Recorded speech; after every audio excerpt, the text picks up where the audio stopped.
Bismillah, elhamdülillah və salatu və selamu ala Rasulillah. İbnül Qayyimin Dərd və Dəva kitabından qaldığımız yerdən inşallah 8-ci fəsildən davam edirik. 8-ci fəsil duada səhlənkarlıqlar. Müəllif deyir. İkincisi, bu səbəblərə dırnaqarası baxmamaqdır. Xatırlayırsınızsa, keçən səfər 7-ci fəsildə müəllif səbəb və nəticə əlaqələrinə aid ayələr gətirdi və bizə bildirdi ki, insanın cənnətə getməyi üçün və yaxud da Allah Subhanahu taala'nın rızasını qazanmaq üçün əməllər şərtdir. Və əgər əməllər şərtdirsə, bu səbəblər şərtdirsə və ona görə də müəllif deyir ki, bu səbəblərin şərt olmağı bir yana, həmçinin bu səbəblərə dırnaqarası baxmamaqdır. Yəni, ikincisi isə bu səbəblərə dırnaqarası baxmamaqdır. Və yaxud da istəyirsiniz, burada birincisini də qısaca mən xatırlatma edeyim. Burada deyir, məsələn, Qurandan yararlanmaq barəsində bildirdi. İkincisi isə dedi ki, indi burada bu səbəblərə dırnaqarası baxmamaqdır. Və deyir, bu ən mühüm məsələlərdən biridir. Qul, günah və qəflətin dünya və axirət işlərində ona zərərli olan səbəblərdən olduğunu bilir. Hansı ki, belə də olmalıdır. Və yəni doğrudan da bu cür nədir? Və qul özü də bunun fərqindədir, deyir müəllif. Ancaq bəzən Allahın əfv və məğfirətinə güvənməklə, bəzən tövbə qapısının açıq olması düşüncəsi ilə, bəzən dillə bağışlanma diləmək yetərliliyi ilə, bəzən qədər məfhumu ilə, bəzən də kiçik dəyərsiz günahlar işlətdiyi fikri ilə özünü aldadır. Bəzi insanlar elə düşünürlər ki, nə etsələr də sonra əstəğfirullah deməklə günahları yuyulacaq, hər şey belə asan olacaq. Yəni, müəllif demək istəyir ki, bu səbəblərə insanlar dırnaqarası baxırlar və ona görə də nə edirlər? Günahlara qarşı qeyri-ciddi yanaşırlar və itaətləri də səhlənkarlıq edirlər. Və səbəbi də burada göstərdiyi səbəblərdir. Və müəllif davam edir. Özlərini ağıllı hesab edən kəslərdən biri mənə belə dedi. Mən etdiyimi edir, sonra da 100 dəfə Subhanallahi və bihamdih deyirəm. Bununla da günahlarımın hamısı bağışlanır. Diqqət edirsiniz, yəni, müəllif buna nə deyir? Özünü ağıllı hesab edən birisi. Və davam edir. Axı Peyğəmbər sallallahu aleyhi ve sellem buyurmuşdur ki, kim gün ərzində 100 dəfə Subhanallahi və bihamdih deyərsə, xətaları dəniz köpükləri qədər olsa da silinər. Məkkəli bir nəfər isə mənə deyir ki, bizdən biri bir əməl, yəni bir günah etsə, qüsl alıb Kəbəni bir dəfə təvaf edər və onun günahı silinər. Başqa biri də deyir ki, Peyğəmbər sallallahu aleyhi və səlləmin belə bir hədisi vardır. Qul bir günah edər, sonra ey Rəbbim, mən bir günah işlətdim, məni bağışla deyər. Allah da onu bağışlayar. Allahın dilədiyi qədər bir vaxt keçər. Qul yenə bir günah eləyər, sonra yenə ey Rəbbim, mən bir günah işlətdim, məni bağışla deyər. Allah onun günahını bu dəfə də bağışlayar. Yenə Allahın dilədiyi qədər bir vaxt keçər. Qul yenə bir günah edər və yenə də deyər. Ey Rəbbim, mən bir günah işlətdim, məni bağışla. Allah onun günahını yenə də bağışlayar. İzzət və cəlal sahibi Allah buyurur ki, qulum günahları bağışlayan Rəbbi olduğunu bilir, mən qulumu bağışladım, istədiyini etsin. Və qardaşlar, bu hədislər əksəriyyəti səhih hədislərdir. Məsələn, bu oxuduğumuz hədis Buxaridə, bundan öncə gələn hədislərin bir çoxları Müslimdə və digər hədis kitablarında rəvayət edilir. Yəni, hədislər səhih hədislərdir. Müəllifin burada qeyd etmək istədiyi insanların bunu yanlış yerdə istifadəsidir və bunları indi fəslin sonlarına doğru izah edəcək inşallah. Və deyir, bu hədisə əsaslanan adam deyir ki, mən də günahları bağışlayan Rəbbimin olduğuna heç bir şübhə etmirəm. Yəni, istədiyimi eləyirəm və sonra da bilirəm ki, mənim günahları bağışlayan Rəbbim var. Bağışlanma diləyirəm və Allah bağışlayır. Və yaxud da digər deyir, mən Subhanallah və bihamdih deyirəm, Allah xətalarımı bağışlayır. Və bu tip insanlar özlərini mübarizəsiz günaha təslim edənlərdir. Etdikləri günahların fərqinə varmaz, sadəcə Allahın məğfirətinə ümid edərlər. Bu cür cahil insanların əllərində aşağıdakı kimi heç bir əsası olmayan puç devizlər vardır. Nədir o devizlər? Məsələn, istədiyin qədər günah et, onsuz da Allahın məğfirəti genişdir. Və yaxud da, günah etməkdən çəkinən kəs Allahın əffinin genişliyindən xəbərsizdir. Günah etməməyə çalışmaq Allahın məğfirətinə qarşı çıxmaq və ona dırnaqarası baxmaqdır. Təbii ki, bu kimi sözlər yalnız dindən xəbərsiz olanlara aid ola bilər. Əbu Muhammed İbn Hazm deyir ki, mən bəzi bu kimi insanların Allahım, günahsızlıqdan sənə sığınıram, yəni dediyini rəvayət edir. Bəziləri də qədərdə məcburiyyət məsələsinə özünü qaptırar. Yəni, cəbriyyə firqəsində, yəni qədər onsuz da yazılıb və mənə yazılanı məcburan əməl edirəm deyirlər.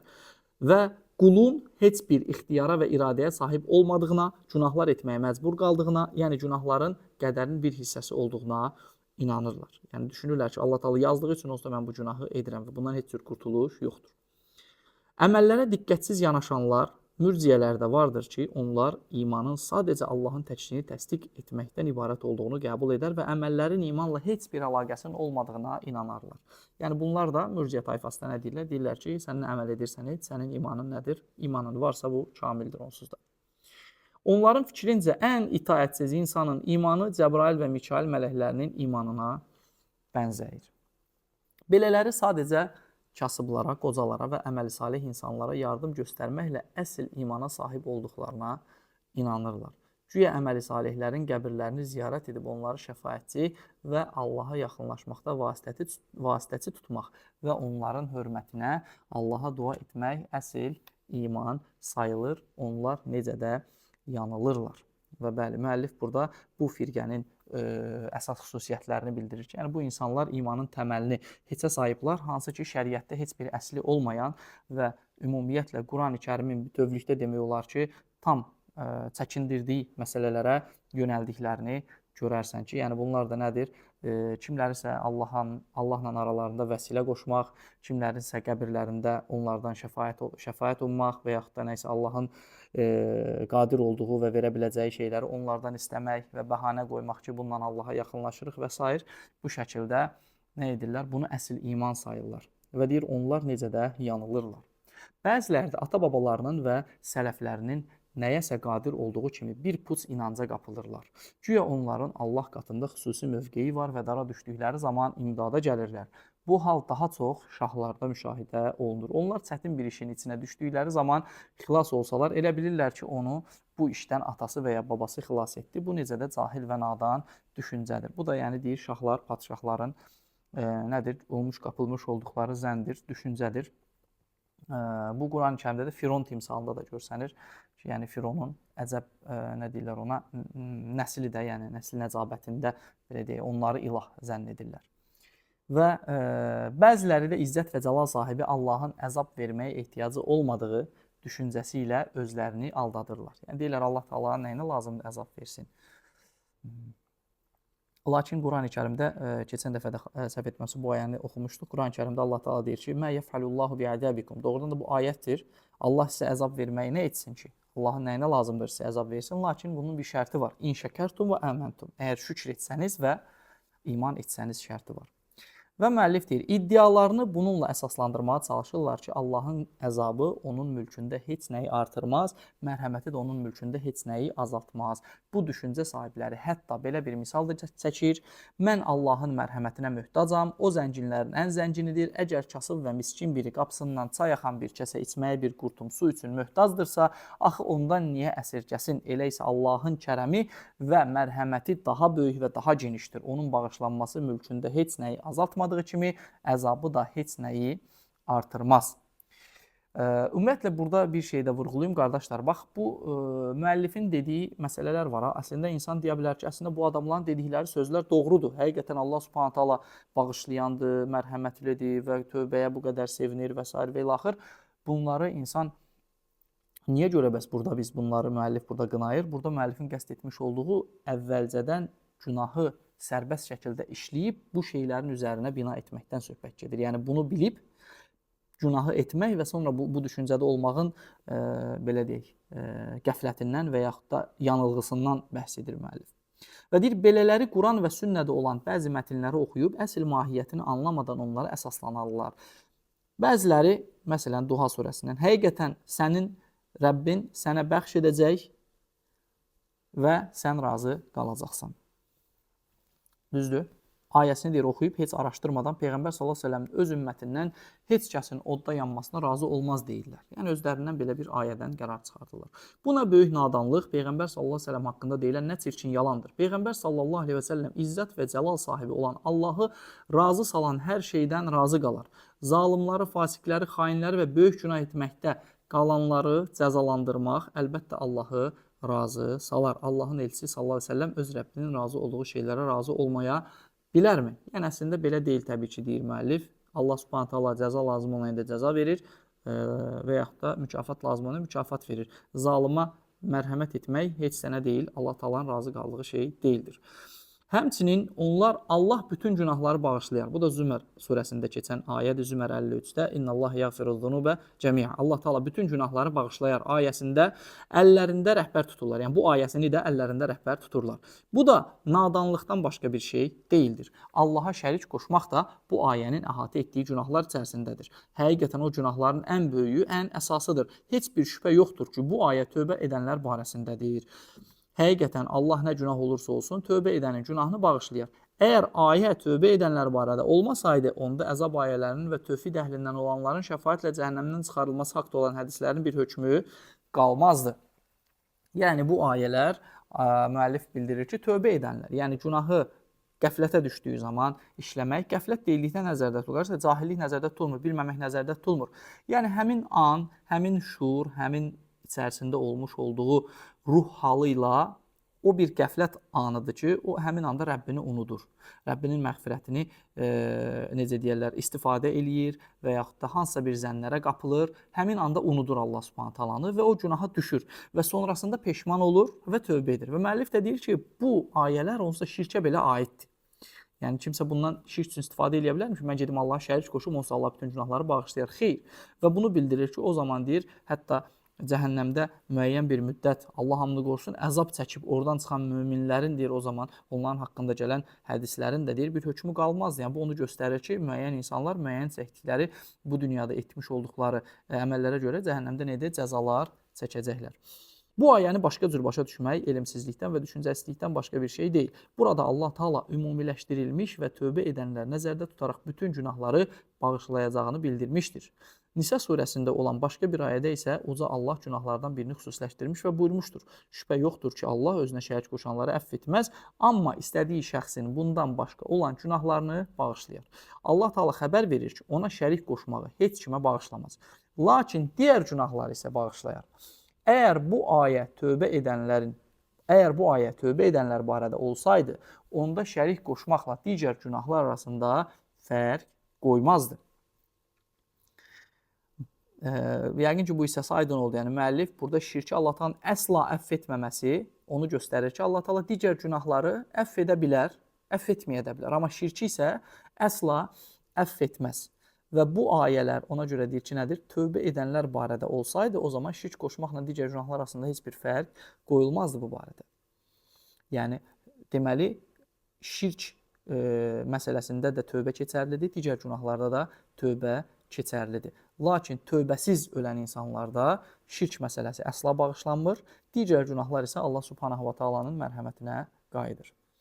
Nadanların haqsızlıqla isnad etdiyi ayələrdən biri də Əl-İnfitar surəsi 6-cı ayədir ki, uca Allah belə buyurur: Ey insan, səni kərim olan Rəbbinə qarşı aldadan və ya məğrur edən nədir? Kərim yəni səxavətli mənasında, yəni çox əta eləyən, verən. Bəziləri Allah kərimdir və onun kərəminə güvənməmək, məğrurluq deməklə əsas hədəfdən yayınırlar. Yəni deyirlər ki, Allah Subhanahu taala'nın kərəminə güvənməmək özü bir təkəbbürdür. Necə güvənməyə bilərsən? Həqiqətən insanı Rəbbinə qarşı məğrur edən qürurdur, şeytandır, pisliyi əmr edən nəfsdir, cahillikdir, ani həzlər arxasınca qaçmaqdır. Deməli, insanı Rəbbinə qarşı məğrur edən, yəni insanı Rəbbinə qarşı nankor edən, təkəbbürlü edən nədir? Qürurdur, şeytandır. Qürur, ego deyə bilərik buna, nəfs deyə bilərik.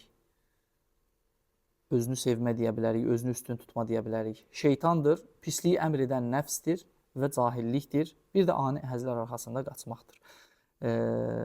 Ani həzlər arxasında qaçmaq deyildikdə, yəni insanın dünyanın həqiqətini unudub və həzzin bitmə nöqtəsində düşünməməsi. Yəni qarşısında bir günah var, həmin günaha şeytan onu sövq edir və o düşünür ki, mən bu günahdan sonsuz həzz alacam. Halbuki düşünmür ki, mənim bu günahdan alacağım həzz çox qısa bir zamana aiddir və bu günahın, belə deyək, bu əməlin, bu Allah Taala'nın qadağasının günahı isə əbədiyyən mənim boynumda qalacaqdır.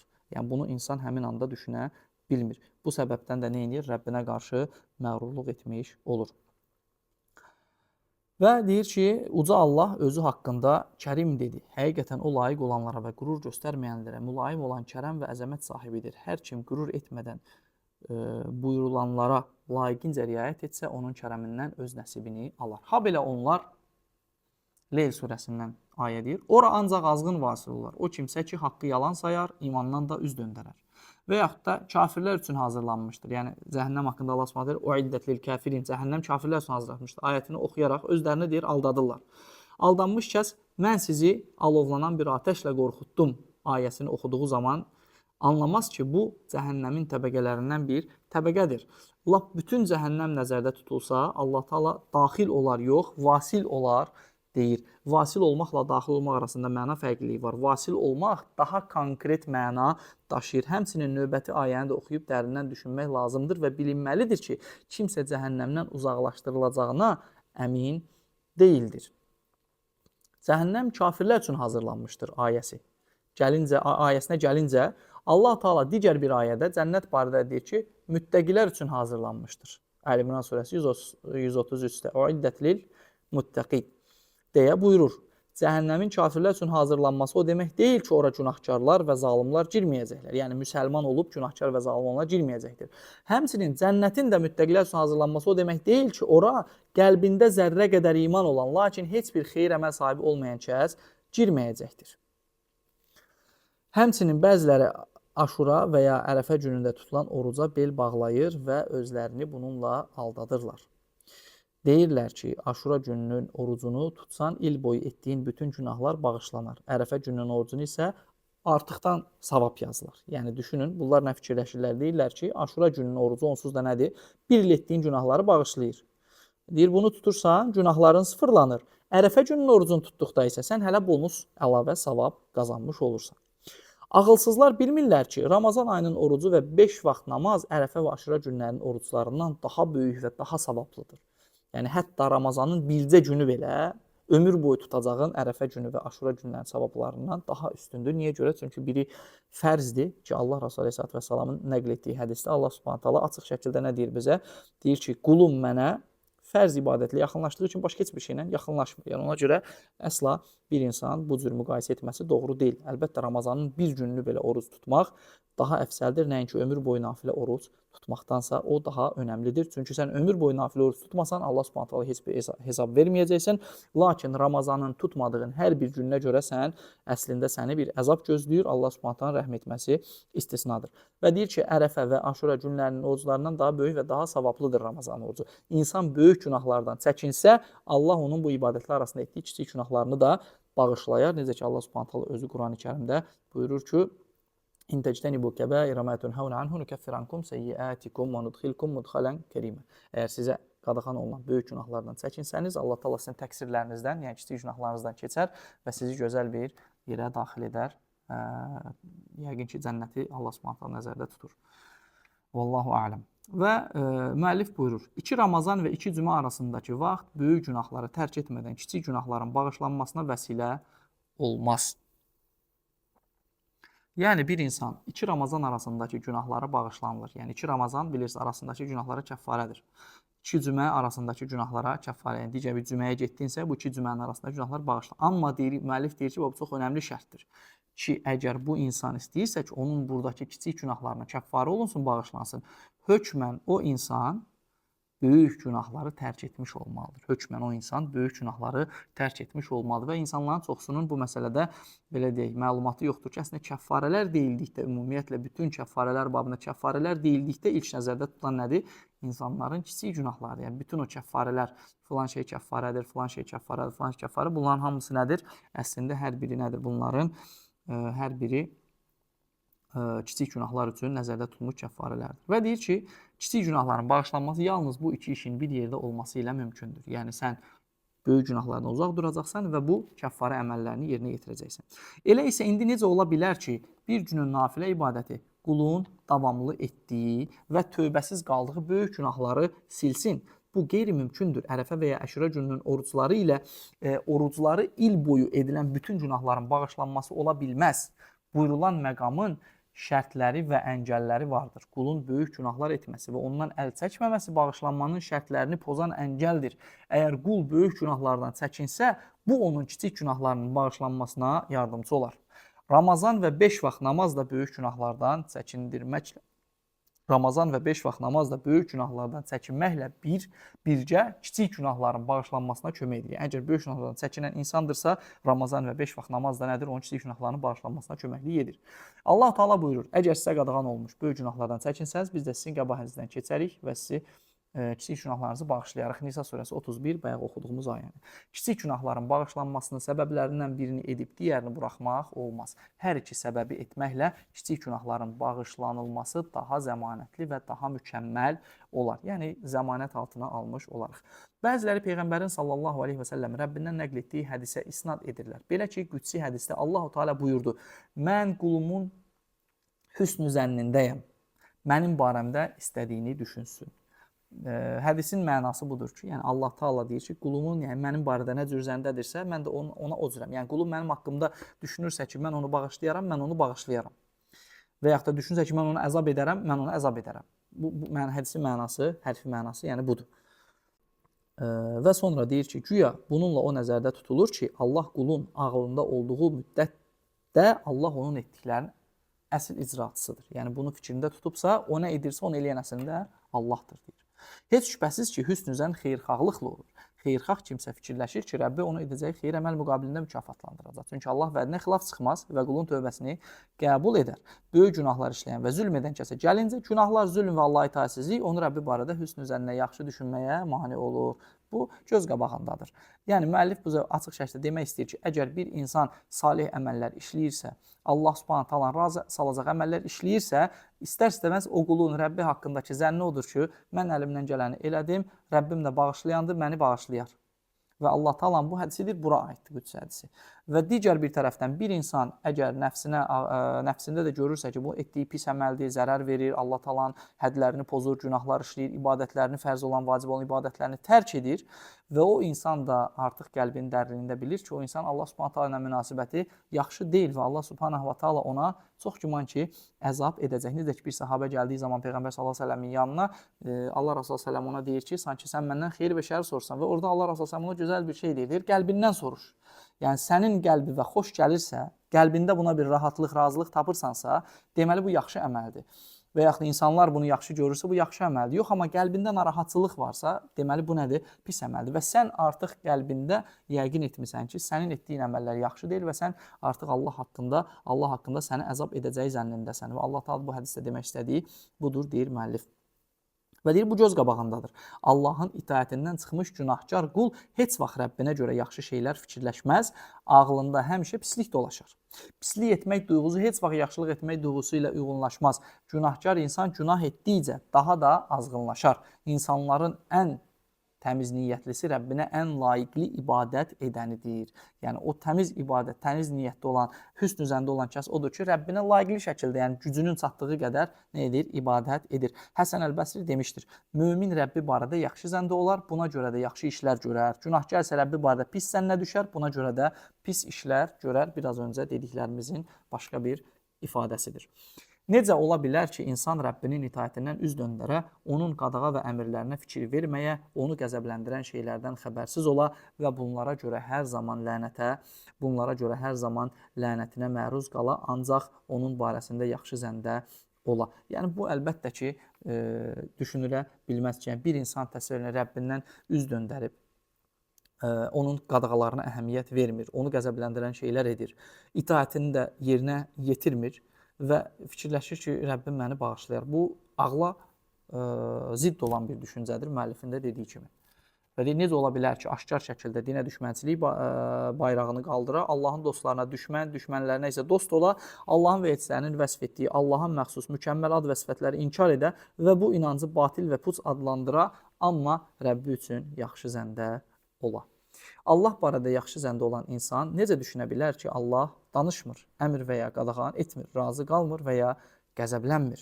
Yəni, bu Allah Subhanahu wa Ta'ala'nın isim və sifətlərini inkar edən firqələrə İbn-i Qayyimin vermiş olduğu burada nədir? Bir etirazdır, bir rəddiyədir ki, yəni bir insan Rəbbinin özünü tanıtdığı sifətləri keyfiyyətinə varmadan necə inkar edə bilər və sonra da deyə bilər ki, Rəbbim məndən razı qalar. Allah Taala onun barəsində şəkk edənləri Quranda bu cür xatırladır. Sizin öz Rəbbinizin barəsində bu zənniniz sizi məhv etdi və ziyana uğrayanlardan oldunuz. Fussilet surəsi 23-cü ayə. Yəni Rəbbiniz barədəki bu yanlış zənniniz sizi nə etdi? Məhv etdi və ziyana uğrayanlardan oldunuz. Onlar elə zənn edirlər ki, Allah Taala onların etdiklərindən o qədər də xəbərdar deyil. Bununla onlar Rəbləri barəsində pis zəndə oldular. Bu zənləri onları məhvə məhkum etdi. Bu, Allahın mükəmməl ad və sifətlərini inkar edənlərin və ya onu nalayiq şəkildə vəsf edənlərin başlarına gələn aqibətdir. Əgər insan cənnətə girəcəyini düşünürsə, bu onun Rəbbi barədə yaxşı zəndə olmasından irəli gəlmir. Bu, onun özünü aldatmasından və şeytanın oyununa gəlməsindən başqa bir şey deyildir. Bu mövzunu və onun vacibliyini dərindən düşün. Qulun qəlbində necə olur ki, Allahla görüşəcəyinə əminlik vardır. Axı Allah onun danışığını eşidir, olduğu yeri görür, sirrini və aşkarda olanını bilir. Qul etdiyi hər şeyə görə məsuliyyət daşıyır. Allahın qoyduğu qaydaları pozduğu halda, hər dəfə qəzəbinə tuş gəldiyi halda, əmrlərindən kənara çıxıb qadağalarını etdiyi halda necə ola bilər ki, qul Allah barəsində yaxşı zəndə olsun? Bu, özünü aldatmaqdan başqa nədir axı? Əbu Umamə ibn Səhl ibn Hüneyf belə bir hədisi rəvayət etmişdir ki, mən və Urvə ibn Zübeyir Ayşənin radiyallahu anhənin yanına gəlmişdik. Bizə dedi ki, siz Peyğəmbərin sallallahu aleyhi və səlləmə xəstələndiyi vaxtı onu görsəydiniz, mənə 6-7 dirham vermiş və onları paylamağımı əmr etmişdi. Lakin Peyğəmbərin sallallahu aleyhi və səlləm xəstəliyi mənim başımı elə qatmışdı ki, onları paylaya bilmədim. Peyğəmbər sallallahu aleyhi və səlləm sağaldıqdan sonra məndən soruşdu, nə etdin? 6 dirhəmi payladınmı? Dedim, yox, Allaha and olsun ki, sənin xəstəliyin mənim başımı qatmışdı. Peyğəmbər sallallahu aleyhi və səlləm onları aldı və ovcunun içinə qoyub dedi, Allahın Peyğəmbərinin onunla görüşəcəyi təqdirdə bunlar onda qalsaydı, bu Peyğəmbərin zənni necədir? Yəni Allah Subhanahu taalanın görüşünə gedən bir Peyğəmbər o 7 dinar niyyət etdiyi sədəqəni Allah qatına gedir və hələ də onun zimmetindədirsə deyir, o Peyğəmbərin zənni necədir? Başqa bir rəvayətdə qeyd edir ki, Muhammedin Rəbbi barədəki zənni necədir? Bunlar onda qala-qala. Yəni, mən bu sədəqəni özümdə saxlaya-saxlaya niyyət etdiyim halda mən necə düşünə bilərəm ki, Rəbbim məndən razı qalar? Ey Allah, görəsən, böyük günah sahibləri və zalimların Allahla qarşılaşacaqları an zənləri nə olacaqdır? Məyər o zaman biz sənə qarşı yaxşı zəndə olduq deməklə zalim və günahkar əzabdan qurtulacaqmı? Bu dünyada istədiyini etsə, Allahın qadağan etdiyi günahları işləsə, təkcə Allah barədə yaxşı zəndə olsa, oddan qorunacaq. Subhanallah, qulda bu qədər düşüncəsizlik və özünü aldatma olarmı? Təbii ki, İbnül Qayyim rahimehullahın bu sözləri hər birimiz üçün əslində bir xatırlatmadır ki, biz də Allah Subhanahu taala ilə görüşəcəyinə yəqinən iman edənlər olaraq biz də bunu hər zaman düşünməliyik. Necə ki, Allah Subhanahu taala özü haqqında bizə xəbər verir ki, mən qullarıma xəbər ver ki, mən həm bağışlayanam, mərhəmətliyəm, həm də əzabım çox şiddətli əzabdır. Ona görə biz də bilməliyik ki, Allah Subhanahu wa taala heç bir zülmü, heç bir günahı necə deyək, hesabsız buraxmayacaq. Ələl-xüsus insanların haqqında girmək məsələlərində diqqətli olmaq lazımdır ki, burada Allah Subhanahu taalanın rəhməti belə insanı qurtarmır. Çünki Allah Subhanahu taala əzəldən yazmış olduğu nədir? Əzəldən yazmış olduğu hökmdür ki, hər haqq sahibi mütləq qiyamət günündə, haqq hesab günündə digərindən haqqını alacaqdır. O baxımdan mömin nə etməlidir? Bu barədə mütləq diqqətli olmalıdır və hər zaman öz nəfsini tənbih etməlidir başqalarının haqqına girməkdən və bu cür zalımlıqdan və günahkarlıqdan. Və müəllif davam edir. İbrahim qövmünə belə demişdi. Allah'a qoyub yalançı tanrıları mı istəyirsiniz? Aləmlərin Rəbbi barəsində zənniniz nədir? Saffat surəsi 86-87. Yəni Allahdan başqasına ibadət etdiyiniz halda onunla görüşəcəyiniz gün sizə nə edəcəyi barədə düşünürsünüz? Düşüncəniz nədir? Kim bunu dərindən düşünsə anlayar ki, Allah barədə yaxşı zəndə olmaq yaxşı əməllə gerçəkləşər. Qul yaxşı əməllər edəcəyi təqdirdə düşünə bilər ki, bu əməllərin əvəzində Allah onu mükafatlandıracaq. Allahın xeyir əməlləri müqabilində cənnət vəd etdiyini bildiyi üçün qul da xeyir əməllərə can atar. Allah barəsində yaxşı zəndə olmaq imansız və xeyir əməlsiz mümkün deyildir. Yəni, xeyr əməl, salih əməlsiz mümkün deyildir. Görəsən, insan özünü niyə aldadır? Tirmizdə və Müsnəddə Şəddad ibn Əvsdən Peyğəmbərin sallallahu aleyhi və səlləm belə buyurduğu rəvayət edilir. Ağıllı olan özünə inanar və ölümdən sonraki üçün iş görər. Aciz isə özünü həvəsinə tabe edər və təkcə Allaha ümid edər. Bir sözlə, yaxşı zənn nicata aparan səbəbləri həyata keçirməklə mümkündür. Əks təqdirdə qul həlaka aparan səbəblərdən tutunar ki, bu da yaxşı zənnə gətirib çıxarmır. Əgər deyilsə ki, bu Allahın məğfirətinin, rəhmətinin, əffinin və səxavətinin genişliyinə sığınmaqdır, Allahın mərhəməti qəzəbinə üstün gəlmişdir və ya əzab vermək ona nəyisə qazandırmaz və əff etmək ondan nəyisə azaltmaz, ona belə cavab verirlər. Allah ən kərim və ən səxavətlidir, lakin o öz kərəmini və səxavətini layiq olan kimsəyə nəsib edər. Yəni, hər kəsə, zalıma və s. nəsib etməz.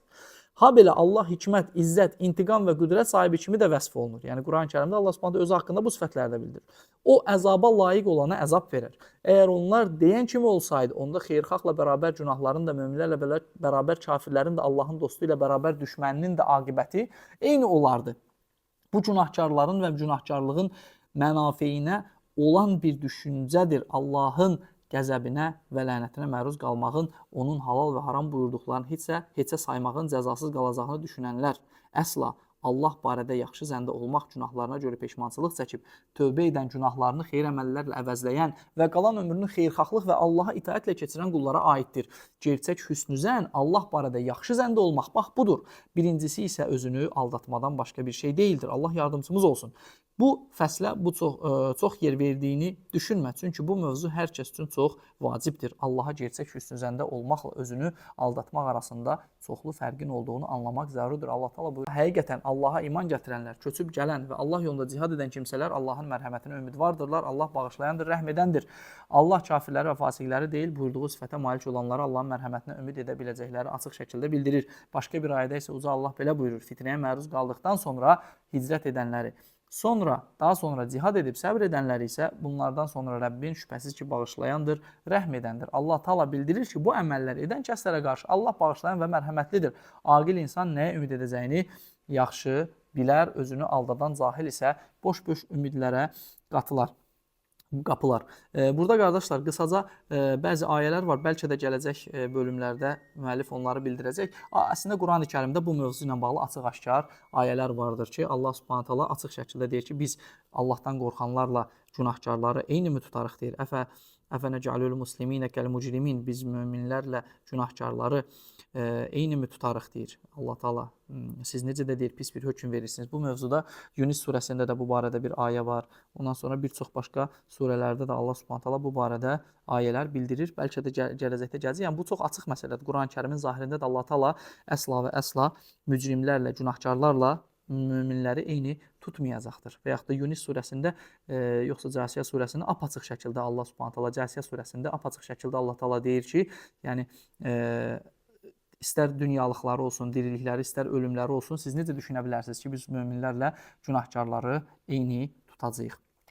Allah Subhanahu taala bizi oxuyub, anlayıb, faydalananlardan eləsin. Subhanəkallahumma və bihamdik, əşhədu en la ilahe illə əntə, əstəğfiruka və ətubu ileyk.